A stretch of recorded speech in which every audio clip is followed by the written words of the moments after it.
Phoebe from the Tualatin Public Library. Hi, I'm Sam from the Tualatin Public Library, and we are here to talk about the best picture books of the year. So lots of review journals and magazines and newspapers come out at this time with their very best picture books of the year. And Aimee and I like to take this as an opportunity to talk about the best picture books and to either give a thumbs up or a thumbs down, depending on what we think of the selections. So we both agree that all of the books that we're going to talk about are solid choices. Just whether or not they would be on our best list is the opinion we're giving. Exactly. So our first list is 20 books from Publishers Weekly, their best picture books of 2020. And Sam's going to get us started. All right. The first book on our list is a book by Nikki Grimes. It is called Bedtime for Sweet Creatures. It is absolutely a bedtime book. It is sweet. It's got fun, engaging bedtime text. It's silly. It's got illustrations that don't quite work for me, so I'm going to have to give this one a thumbs down. I wanted a little bit more out of the stylized illustrations combined with the realistic illustrations. I thought that was an interesting idea. Just needed to go a little farther. Thumbs down. Okay. Next is Being Frog by April Polizziere. This one is a photo picture book, which is always exciting to us because not many of those are printed anymore. And they're excellent photos, but terrible text. So I'm giving this one a thumbs down.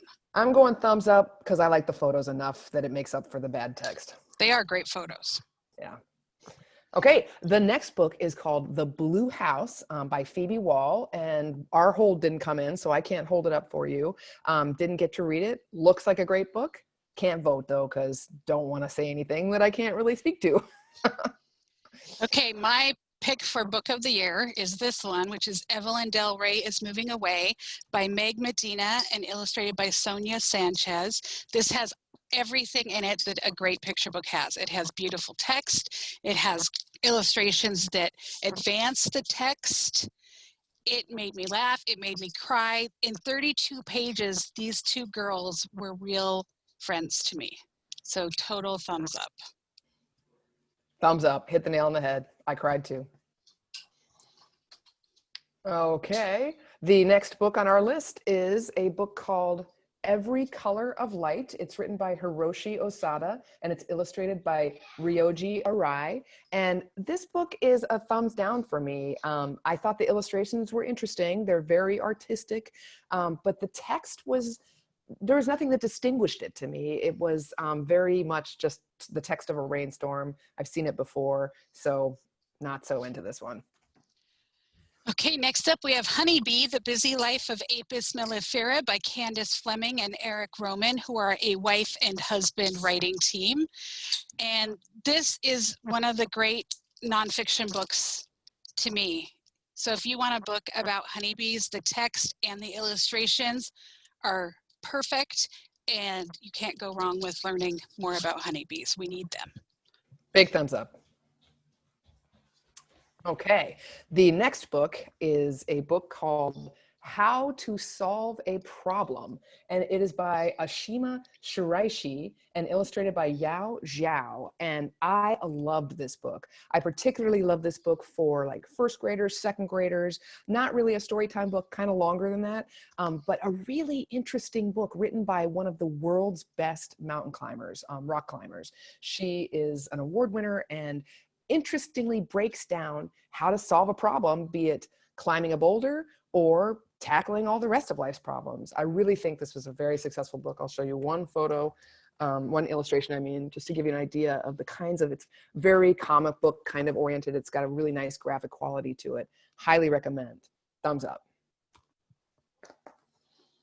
Okay, the next book we didn't get a copy of to show you, but big thumbs up for I Am Every Good Thing by Derek Barnes. This is a book with illustrations that just sing. They are so vibrant. The text is poetry, lively, really vibrant in both text and illustrations. Definitely a good chance this will be on the Caldecott list or even win the Caldecott. Yep.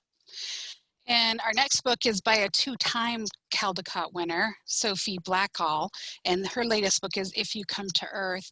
I loved this book because her illustrations, she's a realistic illustrator and they really resonate with me. She's traveled around the world, talked to kids, and started wondering what a kid would tell an alien coming to Earth for the first time about humans. And this is the story that resulted. So to me, must read, go out, get If You Come to Earth by Sophie Blackall. Big thumbs up. Okay, this is another book. The next book on the list is called In the Half Room by Carson Ellis.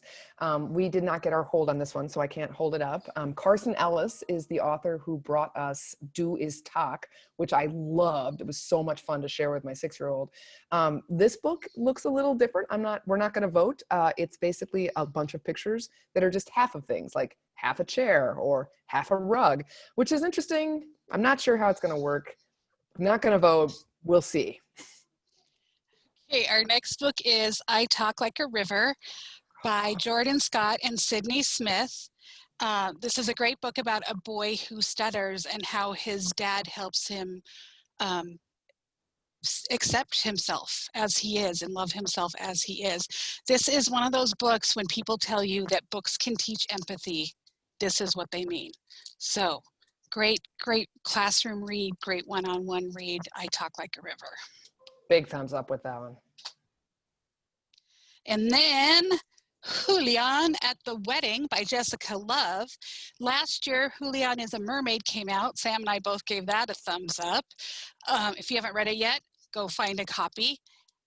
Oftentimes, the sophomore effort by an author leads to disappointment for me, but this is excellent. It's not just retelling Julian's story from the first one. It adds a character, and together he helps her discover her fabulousness, and that's all we can ask for in a friend. Julian at the Wedding. Big thumbs up. Big thumbs up. Okay, the next book is mine to share by one of my favorite authors. This is a book by Antoinette Portis. If you know Not a Box, we do that in Storytime all the time. We love that book. It's called A New Green Day. And this book is kind of a series of riddles. I kind of go back and forth about this book. It's definitely not my favorite Antoinette Portis book.